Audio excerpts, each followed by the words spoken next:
আসসালামু আলাইকুম। আশা করি আপনারা সকলে ভালো আছেন। আল্লাহর রহমতে আমিও ভালো আছি।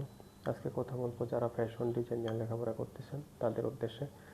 তো যারা ফ্যাশন ডিজাইন নিয়ে পড়ালেখা করতেছেন আপনাদের কিন্তু বেশিরভাগে অ্যাসাইনমেন্ট করতে হয়। তো আপনারা সেই অ্যাসাইনমেন্টগুলো কিভাবে করবেন এবং কি কত সময় ধরে করবেন, এটার জন্য মূলত আজকে আমার ভিডিওটা।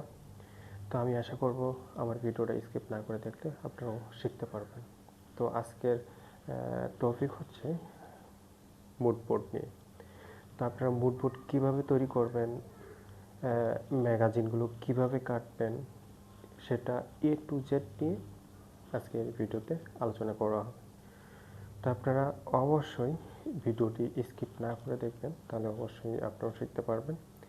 আরেকটা কথা বলি, আপনারা যদি আমার ভিডিওটা ফেসবুক পেজ থেকে দেখে থাকেন তাহলে অবশ্যই পেজটি ফলো দিয়ে রাখবেন, অ্যান্ড যদি ইউটিউব চ্যানেল থেকে দেখে থাকেন তাহলে অবশ্যই চ্যানেলটি সাবস্ক্রাইব করে রাখবেন। তো চলুন জেনে নিই আমরা কিভাবে মুড বোর্ড তৈরি করব। মুড বোর্ড তৈরি করতে গেলে আমাদের যে জিনিসগুলো প্রয়োজন হতে পারে সেটা হচ্ছে একটা স্কেল, যেটার দ্বারাই আমরা আহ, যে ব্যাকগ্রাউন্ড পিকচারটা দিব, মানে ব্যাকগ্রাউন্ডের যে পেজটা দিব, মানে ব্যাকগ্রাউন্ড যে কালার হবে আমাদের মুড বোর্ডের, সেটা আমরা এটা মাপ দিয়ে কাটবো আর কি। যত মেজারমেন্ট লাগে ওই মেজারমেন্ট ধরে আমরা এটা কাটবো।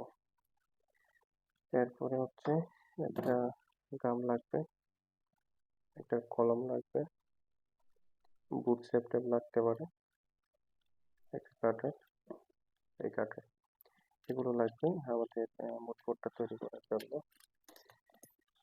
তো মূলত যেটা আমাদের বেশি করতে লাগবে কাজ, সেটা হচ্ছে এরকম একটা সাইজের। আমি এটা মেজারমেন্ট নিয়েছি 15x20। তো আপনারা আপনাদের যতটুকু লাগে আপনারা ঠিক ততটুকু নিয়ে আপনারা কাজ করবেন, ঠিক আছে? তো আমার মেজারমেন্ট হচ্ছে 15x20 ইঞ্চি। তো আপনাদের যতটুকু লাগে ঠিক ততটুকু নিয়ে কাজ করবেন। মূলত এই যে কাজ হচ্ছে যে আমরা যখন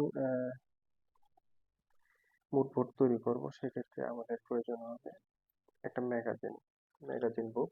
এটা আমি দেখাচ্ছি, এরকম একটা ম্যাগাজিন বুক কিনতে লাগবে। এখানে অনেকগুলো পেজ আছে, আপনারা যে টপিক নিয়ে কাজ করবেন সেই টপিকটা আগে সিলেক্ট করবেন। টপিক সিলেক্ট করার পরে আপনারা আপনাদের মতো করে পেজগুলোকে আমার মতো করে সুন্দর করে কাটবেন। অবশ্যই কাটাতে বা আপনারা যেভাবে কাটতে পারেন ঠিক সেভাবে আপনারা কাটবেন। তো আমি দেখেন আমি আমার মতো করে অনেকগুলো কোড মানে কেটে নিয়েছি। আমি কিন্তু অলরেডি মুড বোর্ডে কোডটা লাগাইছি।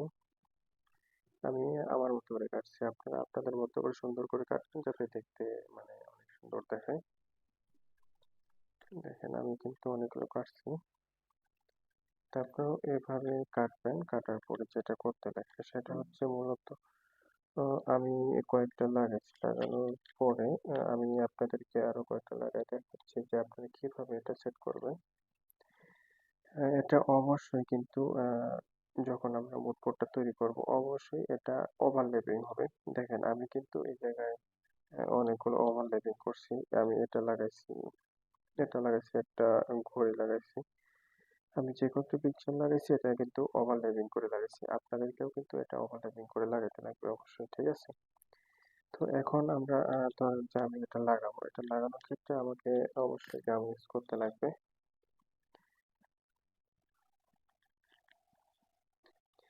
আমরা এভাবে গামটা লাগানোর পরে জাস্ট আমি শুধু আপনাদেরকে দেখানোর জন্য করতেছি, এটা আমি লাগাইতেছি না। এরপরে আমরা এরকম ভাবে ওভারল্যাপিং করে লাগাই দিব। যেখানে লাগালে আমাদের এই জিনিসটা মানে মুখটা সুন্দর দেখবে আমরা কিন্তু ঠিক সে জায়গায় লাগাবো। এরকম করে আমি জাস্ট শুধু এগুলো বসায় দেখাচ্ছি, আপনারা আপনাদের মতো করে সুন্দর করে গুছিয়ে নিয়ে লাগাবেন। জাস্ট আমি শুধু আপনাদেরকে দেখাচ্ছি, বাকি কাজগুলো আপনারা আপনাদের মতো করে সুন্দর করে গুছিয়ে নিয়ে লাগাবেন, ঠিক আছে?